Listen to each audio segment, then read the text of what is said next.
Apartheid, the evil system that destroyed millions of lives. Imagine waking up every morning knowing that the law says you are less than human.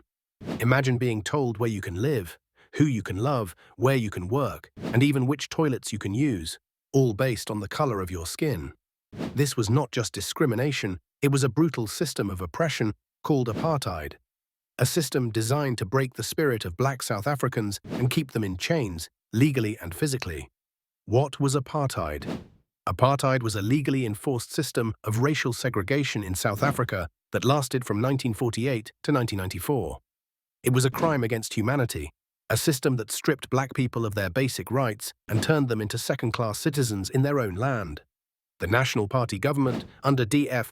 Malan, officially implemented apartheid, but it was built on centuries of colonial racism and white supremacy. Under apartheid, South Africans were classified by race: white, Kirchite, black, colored, and Indian. This classification determined where you could live, who you could marry, what jobs you could have, and even if you could vote. But apartheid was more than just laws. It was a system of violence, brutality, and dehumanization. How did apartheid come about? Apartheid was not an accident. It was a carefully planned system of oppression. It began with European colonial rule when white settlers took land from indigenous South Africans. After decades of British and Dutch rule, the National Party came to power in 1948 and introduced apartheid to legalize and intensify racial segregation.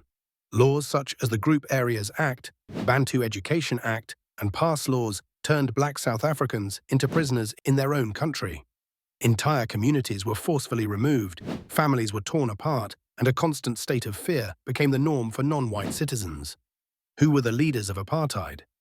Several white supremacist leaders led the apartheid government and enforced its cruel laws. D.F. Malan, 1948 to 1954. The man who officially started apartheid. Hendrik Verwoerd, 1958 to 1966. Known as the architect of apartheid, he perfected the system, ensuring black South Africans had no rights or opportunities. P.W. Botha, 1978 to 1989, used state-sponsored violence to crush anti-apartheid activists. F.W. de Klerk, 1989-1994, the last apartheid president who finally agreed to negotiations for democracy.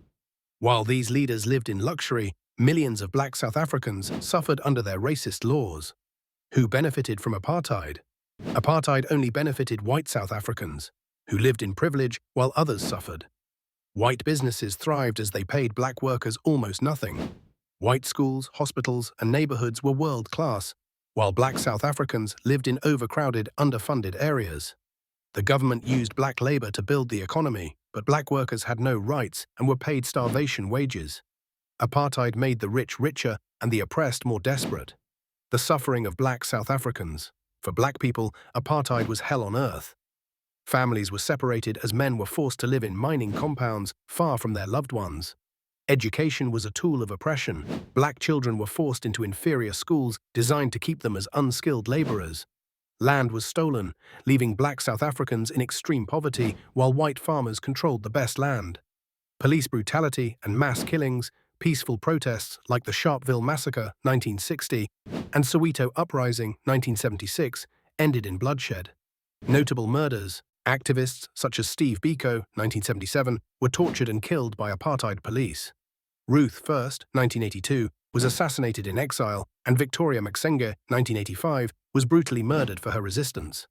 Black people lived under constant surveillance, harassment, and fear.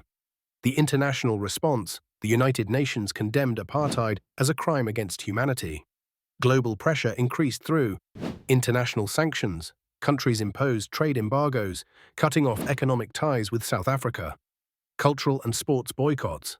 South Africa was banned from the Olympics and global sporting events. Global protests and activism. Anti-apartheid movements, particularly in the UK and the US, pressured their governments to act.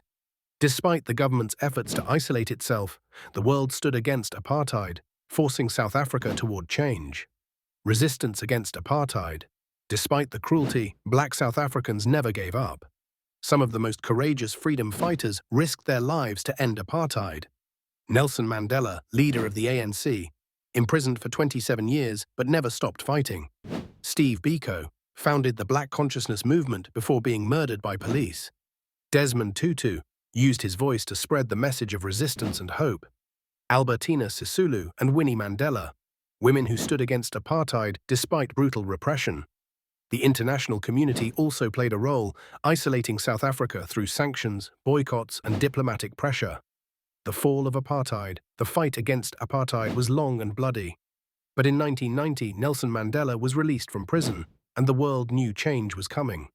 In 1994, South Africa held its first democratic elections, and apartheid finally ended. Nelson Mandela became the country's first black president, symbolizing a new era of hope.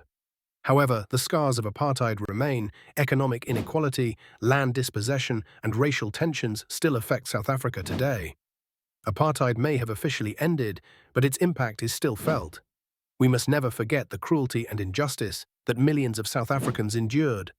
Educate yourself, share this video, and help keep the memory alive so that history never repeats itself. Subscribe for more stories on South Africa's history and join the conversation for justice, equality, and freedom.